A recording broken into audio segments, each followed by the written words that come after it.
Welcome to As-Sahwa's podcast, encouraging revival of the mind and the heart, seeking the truth and standing for what is right in the age of overloaded misinformation. Assalamu alaikum wa rahmatullahi wa barakatuh.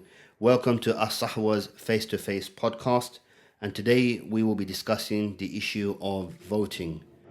Vote or not to vote is the real question. With me is my guest, Abu Bara. And instead of me giving, like I usually say, a long introduction, let my guest introduce himself. Abu Bara, assalamu alaikum. Wa alaikum assalam wa rahmatullahi wa barakatuh. Welcome to the podcast session. Thank you, brother. How would you describe yourself? So, I'm a Muslim who was born and raised in Britain, and I've been studying Islam for over 20 years now. Particularly, I've studied with Sheikh Omar Bekir Muhammad, but many other scholars as well, you could say, in the course of my studies, but particularly Sheikh Omar, I believe, I have a very close relationship with. And on this topic in particular, I would say that I have a lot of experience in studying, discussing, and debating on this topic as well. Okay, inshallah. You mentioned Sheikh Omar Bakri. I suppose that would be a podcast in itself, to be honest. We're not going to go into too much of a topic, but what year or what years are we talking about now? So I would say that I started studying with Sheikh Omar around 2002 or 2001. And ever since then, really, I've been studying Islam. I also have a bachelor's degree in Islamic studies and currently completing a master's degree in Islamic studies as well as a master's in international relations. So I have a bit of knowledge on this topic from both perspectives. So, mashallah, so you studied quite a lot. So Islamic studies too, and your master's was in? So two masters, one in Islamic studies and one in international relations. And how long did it take you to do the master's then? Studying as an adult with a professional life, I studied part-time, so each one took 2 years each. Wow, subhanallah. So going back to this topic now, discussing the issue of voting, especially next week, is going to be the chance that everybody's going to go out with their ballot papers and tick those or cross those, the ones that they want to support. But the question really is who do we support and who do we vote is a question. And there's a massive discussion within the whole of the UK, the whole community, the whole of the public, but specifically the Muslim community. Here in London, the massive rally call is Gaza. Who are you going to support? Are you going to support this particular person? Remember that he or she didn't vote for the ceasefire in Gaza. Do you really want to vote for this person? Then you get loads of these independents that have come out now. Never heard of them, some of them, never seen them. And there's some really what they call dirty politics is going on amongst these individuals, who's going to take what. And some of them, to be honest, have not been so dirty. They've turned around and said, I'll give it up. You can take the area. So my first question really is, by us voting for these particular people, do you think it's going to actually make an impact on British politics? I mean, the short answer is no. There are a number of reasons why. What people aren't aware of, I think, is the way that the democracy in this country works and the way that the elections work. A lot of the time, people are presented with a manifesto or an advert for their local MP, and they will claim that they're campaigning for schools, for NHS, for Gaza, for all sorts of different things. The fact is that the MP doesn't actually have any power to make these kind of decisions. The way the system works in this country is that you only vote in a general election for a local candidate in your constituency, in your local area, to represent you in Parliament. And in Parliament, those MPs only make laws. They only vote on laws. The only people who can make policy decisions are the government, the ministers, the Prime Minister, and those who form the government. So the problem we have is when people are voting for an independent candidate or any particular MP, those independent candidates will never actually form a government. Democracy in this country long realized that different groups of independent candidates will never actually be able to form a consensus. It's much easier to form a government by forming parties. And that's why the party politics. And Conservatives and Labour have for a very long time been the only ones that have actually been able to form governments, because they have they have parties. There's 650 MPs. They have people standing in all of those constituencies, and they form parties, and they all vote together to choose who's going to be in government. So the reality is, out of those 650 constituencies, the Muslim population is only around 6% of the entire population, and we're the youngest population of all religions as well. So many of us are even too young to vote. Many of us are foreign nationals who don't even have the right to vote. So there's a very small element of the voting population that are actually Muslim, and they don't vote the same way either. They all vote in different, for different parties, if they vote at all. So the reality is, the impact that we can have is very limited, and I'm all for encouraging Muslims to be involved in political discussion and dialogue, to have an impact. But this is not the way to make an impact, because the reality is there's only perhaps a handful of constituencies, less than 10, where we can actually affect the outcome of the election. And affecting the outcome of those elections is only really going to benefit either Conservative or Labour. Nobody else is really going to be impacted. On the case of Gaza, both of these parties are pro-genocide. Yep. It really makes no difference. And having an independent candidate will never result in making any decisions, in any actual policy decisions. They're not going to stop their support for Israel, because their reasons for supporting Israel are not based on the opinions of the constituencies. They could not care less. We saw that with the Iraq war. We saw that with the mass protests about Gaza. They are not interested in that. They have other strategic, political and military interests in the region that is motivating them to support Israel. Yeah, I mean, coming back on the issue of Gaza and Palestine, it has shook the world, not just because of the fact that the amount of people that have died, but the hypocrisy which has been made so clear to the whole world.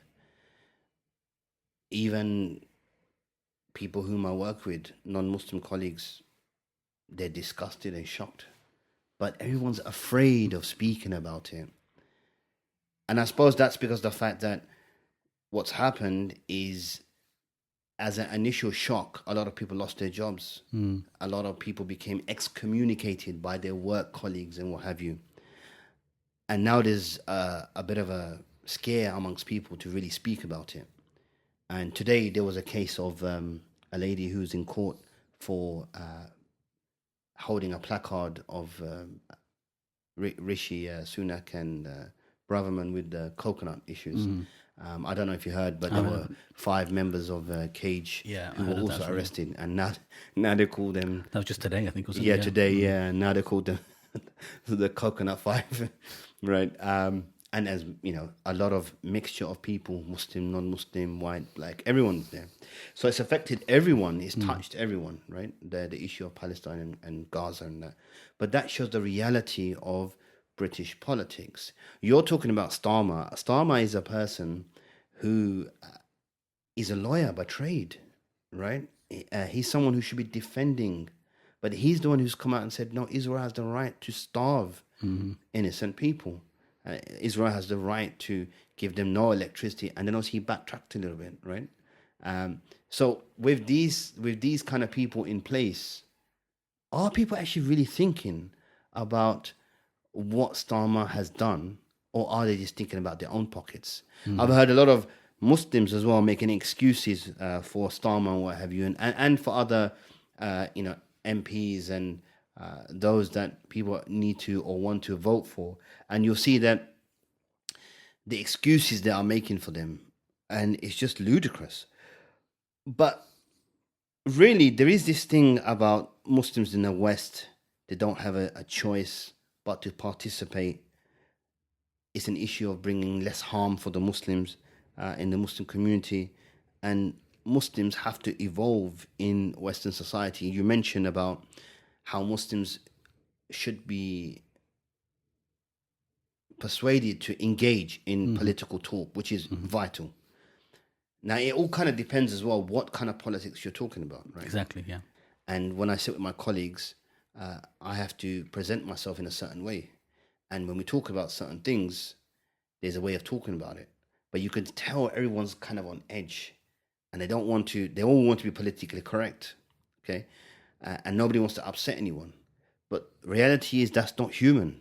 Human beings will upset each other, but it's more about understanding each other. Yeah. What about those that say, look, as Muslims, we don't have a choice. We have to participate in the elections, in the system. I think there is a lot of truth in that statement of we have to participate in, politics. We have to participate in having impact on political decisions. The question is how and what type of participation. Participation in politics can be, varied. Protests are participation. Debate, public debate is participation. Media, journalism is participation, and some of the most impactful in participation as well. Voting is a type of participation. Petitions are participation. Heckling an MP or heckling in Parliament could be participation. There are all sorts of things, and we have to also look to other sources of guidance for what type of participation we need to be involved in. The problem that a lot of us have growing up in the West is that we grow up in a very Eurocentric environment. The press, our schools, our education, we are taught from a young age that anything intelligent, anything moral, anything good is originating in Europe. And that has been a narrative, it's a colonial narrative that dates back from the empire, where they basically decided that Europe, white European Christians were the pinnacle of moral superiority, that they were the pinnacle of intellectual development. And there's this idea of democratic peace theory that where they believe that mankind has been evolving morally throughout time, and we used to be all savages and everybody else was savages, and Europe brought us out of that savagery and developed this idea of democracy, and now we have possibility of peace. The problem with that theory is that it's not true. It's simply not true. But it's been drilled into us since we're very young. So people hear democracy, they think fairness, they hear justice. They don't hear genocide, although genocide has actually been a big part of democratic history. Yep. And in fact, it's been, I would argue even that the majority of genocides in history, and particularly in recent history, has been as a result of the idea of nationalism, nationalistic democracy. Bosnia, including in Israel, the reason why they want to get rid of other ethnic groups is because they don't want them to have the power to vote. Because if you are going to promote yourself as a democracy, but you want to have the majority say, then you need to be the majority. So you can't have all these other ethnic groups. So when Bosnia, Serbia, for example, suddenly wanted to have a new democratic government, they decided to wipe out the minority and ethnically cleanse the area. So they were the only majority. And that has been a story that's happened many times. It happened with Japan. It happened with Germany, Nazi Germany. These were all democracies. The empires engaged in genocides in many places. How did white European people become the majority in America, in Australia, in South Africa, and how do they come to power? It was through genocide. So this is a big part of democratic history. So the idea that we're actually going to somehow solve the problems of genocide through democracy is a little bit of an oxymoron. Going back to some of the points that you were making earlier, when we talk about participation in politics, that doesn't have to mean within a Eurocentric view, a European idea only through European ideologies, that you have to pick one of the European ideas, either be a socialist or be a capitalist, either be left wing, right wing, as if there's no other wing. There are so many other ideologies and beliefs and systems and moral development that predates all of Western history that was far superior. There were already democracies and they had Geneva Conventions during the Nazi Holocaust.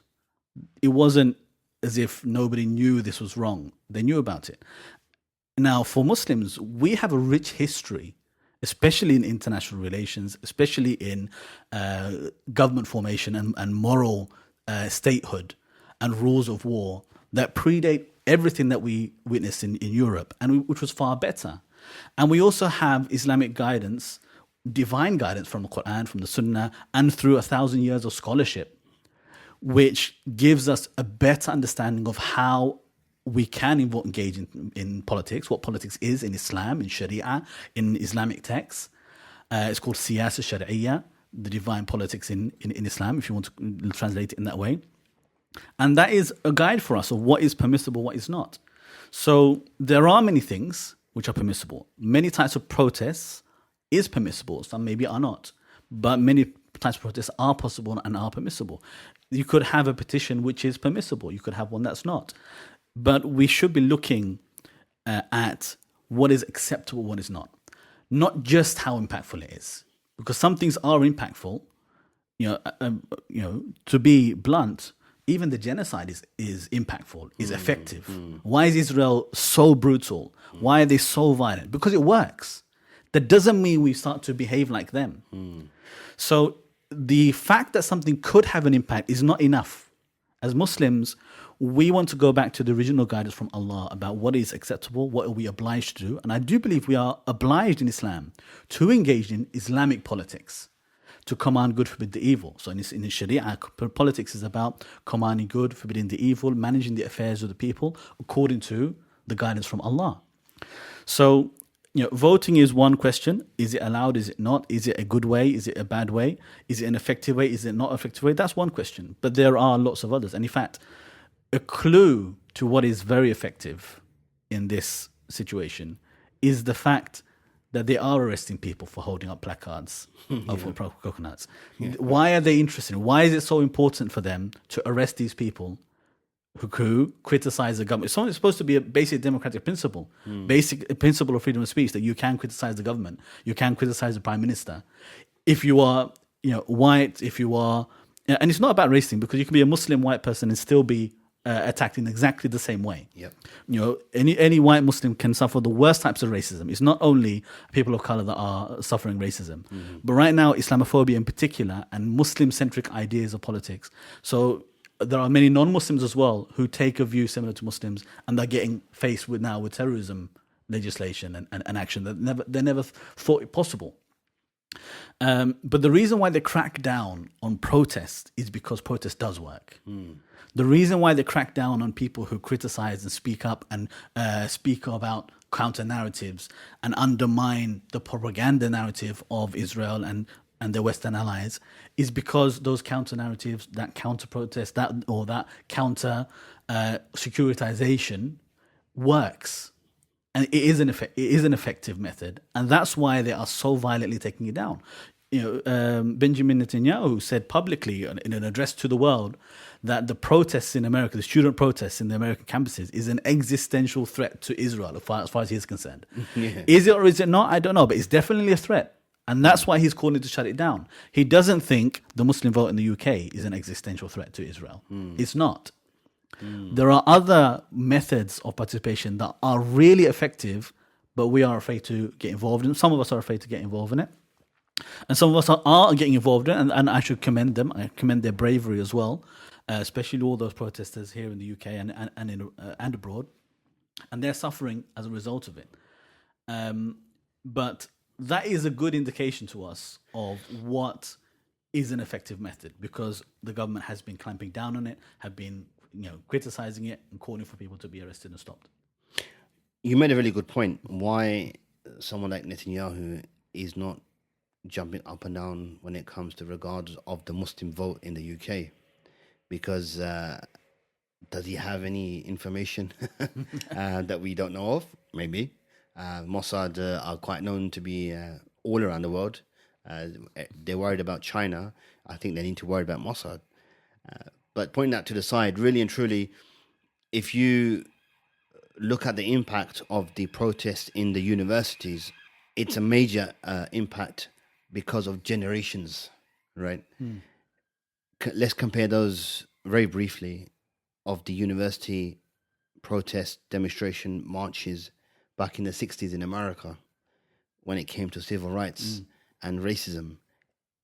That impact from then, you can still feel it now, right? So that's why Netanyahu, I think, is absolutely petrified of those protests that are going on in those encampments in the US, especially more than those in Europe. Okay, but you mentioned something, and I think it's really worth us to discuss this issue now. We have heard a lot of ulama in this country speaking about voting. Now, if I can kind of break it down, and I would say I have spoken to many of the ulama. I have spoken to one sheikh. He said, look, democracy is not from Islam. We have no connection to it. But we're not saying democracy is better than Islam. What we are saying is we're in the UK, in the West, where majority are kuffar, non-Muslim, and they are kuffar asli. So they were always non-Muslims in this country. Islam never conquered here, never ruled here. Therefore, the system is present and we are permitted to participate to get our right and to help maybe others around the world. That's one, Sheikh. The question to ask now is in regards to the scholars, the Islamic scholars in this country. Now, the Muslims have been established here for well over 50 years. Even some would go back to the late 18th century. But as communities, we only really established ourselves here, say, after the 1950s. My father came in 1961, and you had loads of those that were looking for work, and the UK was open for work, and they came over. 50s, 60s, 70s, 80s, one generation, two generation. We must be 4 or 5 generations at least now. Mm-hmm. And that includes scholars as well, young scholars, elderly scholars. Massive debate amongst the scholars from 20 years ago, as I remember, scholars debating the issue of elections, democracies, should we be a part of it, etc., and so on and so forth. The question to ask now is, why are so many ulama scholars supporting the issue of voting? So you have more or less two camps in those that are promoting voting. One says you are sinful if you don't vote. That's one. The others say this is lesser of the harms and we should vote. What's your thoughts on that? I mean, there's a few questions here. First is, how do we look at the ruling on voting itself? And secondly, why has there been this shift in the first place? Why has this been changed? Because this wasn't the case, as people who can remember know. This idea that you're sinful if you don't vote has never existed until very recently. The idea that not voting is the same as voting has never existed until very, very recently. People would largely maybe debate over whether it is, an act of apostasy to vote, or is it just a sin, or is it just something, look, we shouldn't get involved in, no politics in the mosque. They used to say it breaks your wudu if you talk about politics in the mosque. These days, they're bringing the MP to the mosque. It's changed. Why has that changed? I think, first of all, if we talk about why it's changed a little bit, and then we could talk about the ruling itself. The reason for the change, there are many. And that includes the fact that there has been a big change in the politics in this country in relation to Muslims. So 20, 30 years ago, Muslims really did feel that they had more freedom to speak and to express themselves and express their opinions on Palestine, on United Nations, on the world, and how they think that things could go, and how we should be participating in that or not. And there was a greater, I'll still say there was definitely a big discrimination and racism and pressure upon the Muslim community to silence them on certain issues. But compared to today, it's a night and day different. People really felt that we could have the debate publicly. There was no fear of repercussions if you said voting is right or voting is wrong, as democracy is right, democracy is wrong. There are lots of fatwa out there from those days, from Bin Baz and Ibn Uthaymeen and others talking about how democracy is shirk and it's not from Islam, let alone the scholars in this country. But things changed. People started being labeled, and Islam became more important than your race after 9/11 especially. It started to become a focus on, well, why these Muslims not becoming more European? Why do they keep claiming that they have this divine religion and that they have an alternative way of politics and an alternative way of life that is equal or better than what we believe in? And they started to promote the idea that any Muslim who really believes that Islam is an alternative, that this is a threat to the country and that you are an extremist, that you are potential terrorists. Even though a lot of these things academically have been debunked, from a very long time ago. People, in the academic field, people recognize that there really is no link between ideology and belief and then things like terrorism. But the government has pushed this to the extent where they start watching people in the mosques. They start vetting who the imams are. People are being fired from their posts in the mosques because they're not addressing the issues that the government wants to address through the prevent strategy and others. And people are being labeled extremists if they're talking about changing the definition to include anything that undermines or criticizes democracy or criticizes British history, despite we know what kind of colonial history Britain has had. So a lot of imams and mosque and scholars have been afraid to speak. So those who are more well versed in these topics and maybe would give a different view, they're not really allowed to speak, or they're afraid to speak. Or even if they were allowed, they don't want to take the chance. They don't want to take the risk. I've seen people who've been put on an extremist list from the government and then they've changed their tune. They're giving talks the next day talking about democracy and we should vote, but they weren't saying that before. That happens. So on the one side, people are not really allowed to express themselves if they are opposed to these ideas. On the other hand, anybody who does promote the idea of voting and pro-democracy and promoting the ideology of the government, they are pushed forward, they're facilitated, they're funded, they're given programs, they are hired sometimes by the Home Office. There are programs, there's an entire program, DDP, where they are really trying to engage with people and convince them that actually, democracy is a better way than your Islamic alternative. And these are things that are happening here in the UK. So it doesn't surprise me that there's a shift, but it's not based upon a new revelation of evidence or a new madhab that's appeared or a new hadith that's been discovered. It's nothing like that. The evidence is the same as it has always been. The core issue at hand is the same as it's always been. And that is this. As you say, those scholars who do permit it or argue that they should, even those who claim that you're sinful if you don't, they all accept the basic point that democracy fundamentally contradicts the aqidah of Muslims, the idea of democracy. Democracy, remember, like I said before, people have different ideas of what democracy means. They hear democracy, they think fair trial, as if Islam does not have fair trial. They think due process, as if Islam did not establish due process long before democracy ever did. And these things are new to democracy. They're not new to Islam. They think human rights. They think about having fairness and shura and counsel and seeking consultation from the public. Now, some of these things do have a place in modern ideas of democracy. It's not necessarily the historic idea of democracy, but it's not unique to democracy. It's not what defines democracy. It's not how you identify, well, this is a democracy, that's not. You can have all of these things and not be democracy. What makes democracy what it is its origin. It's a Greek word from demos and kratos, which means the law of the people.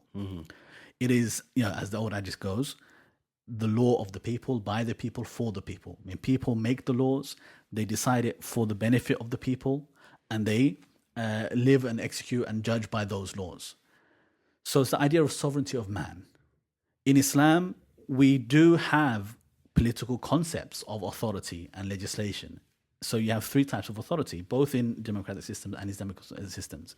You have the legislative body or legislative authority, Sulta Tashri'iyya, and that is the only authority that can make laws and limits, and everybody else has to execute or judge by those laws. So the rulers, the prime minister, the ministers, they are limited by the laws legislated by the legislative body. In democracy, that's parliament. In Islam, that's only Allah. It's exclusive right of Allah. And the courts, they judge only by the law and interpret the law of the legislative authority. In democracy, that's parliament. In Islam, that's only Allah. That's why we say rule and judge by whatever Allah revealed, not what the people desire. It's literally the opposite. Democracy is literally ruling by what the people want, what the people desire. Allah specifically said, وَأَنِحْكُمْ بَيْنَهُمْ بِمَا أَنزَلَ اللَّهُ وَلَا تَتَّبِعْ أَهْوَاءَهُمْ.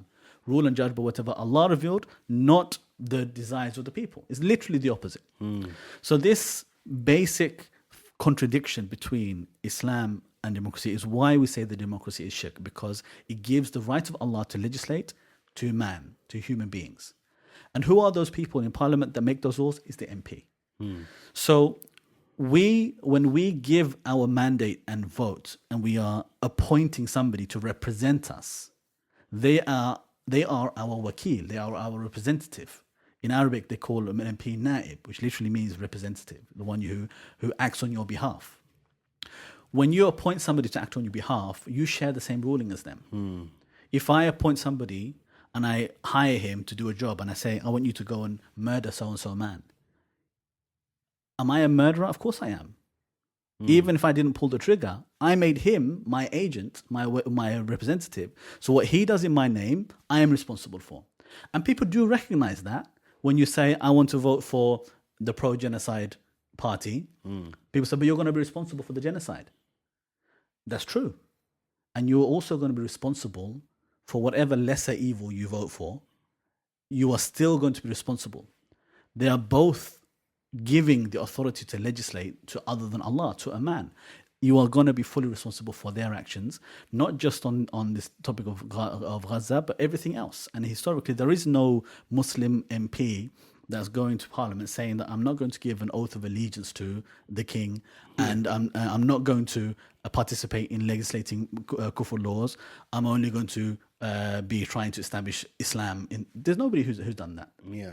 In reality. So the final point is the ruling of the voting in its essence, in its true understanding of the reality, and there's no doubt that this is a prohibited thing and it's an act of aggression and rebellion against Allah subhanahu wa ta'ala.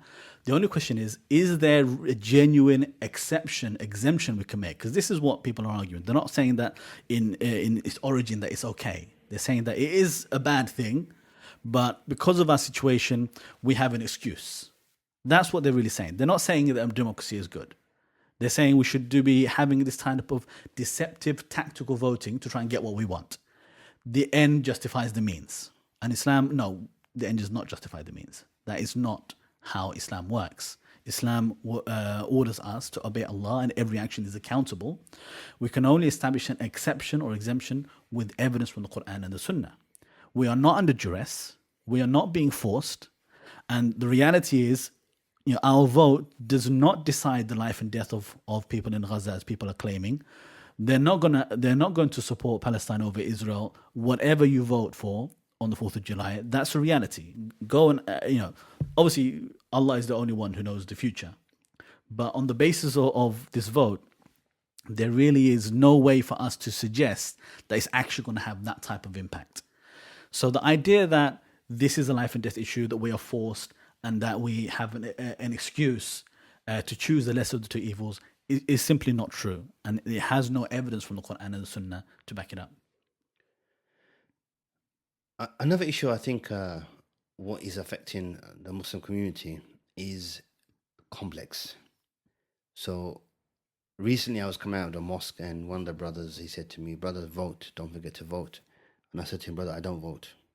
It's a personal choice. I said, I don't vote. And he said, no, brother, you have to vote. And I said, oh. He said, if you're not going to vote, make hijrah. And I looked at him and I thought, what do I say to this person? So I said, okay, brother, 1 second.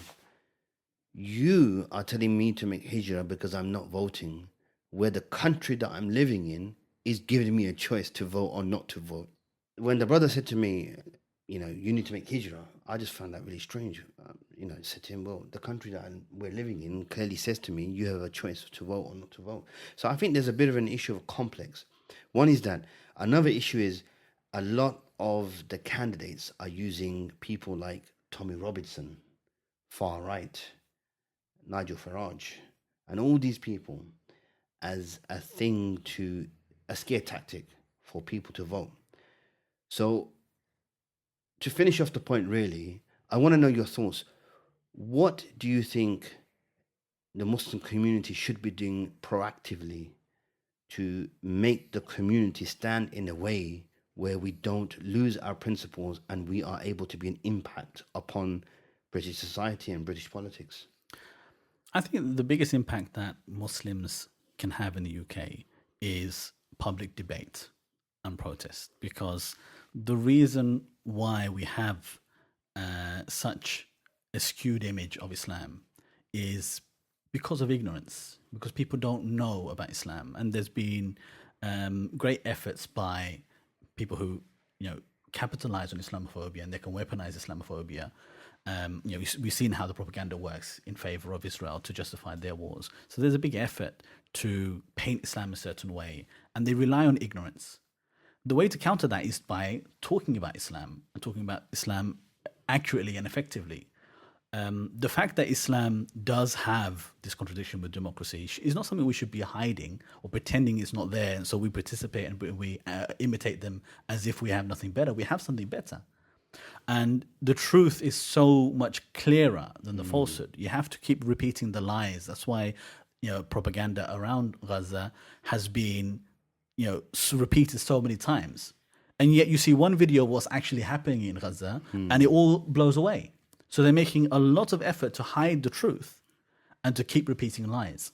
So the way for Muslims to have an impact is to publicly speak the truth as much as possible, without any filter, without any change or distortion. We don't need to say that Islam is a type of democracy. No, Islam is better than democracy. We should be able to say that loudly, proudly, and let's have a debate about it. Because we can bring our evidence, and I have full confidence that in any free and fair debate about any topic where Islam is presented accurately, Islam has nothing to fear. Islam does not fear scrutiny. Democracy fears scrutiny. The Israeli propaganda fears scrutiny. These MPs fear scrutiny.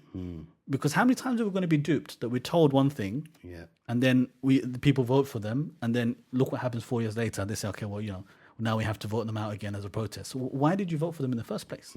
We should not be bitten from the same hole twice. Now, everyone needs to make their personal choice now with their hand on their heart.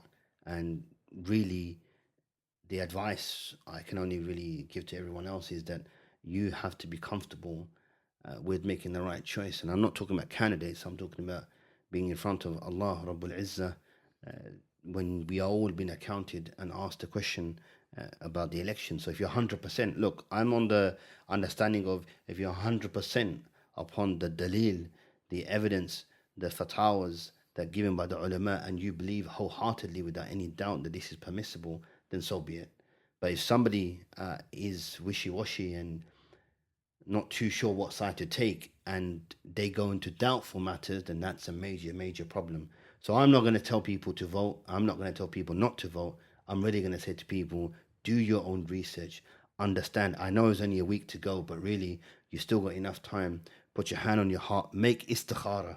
Make that istikhara. Make your own research. Do your own investigation, and then feel comfortable in what you're doing. But I think if I were to say, have a last thought, as a Muslim living in the West, we need to do two things. We need to first survive ourselves as Muslims before we can think about reviving Islam in the wider world. But both of them are important. And both of them involve sticking to Islamic principles. It doesn't mean compromise. Allah subhanahu wa ta'ala says, وَدُّوا لَوْ تُدْهِنُوا فَيُدْهِنُونَ, that they wish for you to compromise, and then they'll compromise. But that was never the deen of Islam. The deen of Islam is not a deen of compromise. The deen of Islam is a deen of revelation and guidance that gave us the best way. It's the complete way of life. We have to obey Allah in all spheres of life, and that should be your primary concern. Like you said, are you really sure that you can stand in front of Allah and say to Allah that I know you are the only legislator, but I called him a legislator and made him a legislator for this reason and that reason? And can you justify that to Allah? I know you can justify it to people today. It's very easy to do that because that message is welcome. But is that really something you can stand in front of Allah and say? With that, final thought, Abu Bara, Jazakallah khair for coming today onto the podcast, and most definitely you'll be welcome to come again. Jazakallah khair. Assalamu alaikum.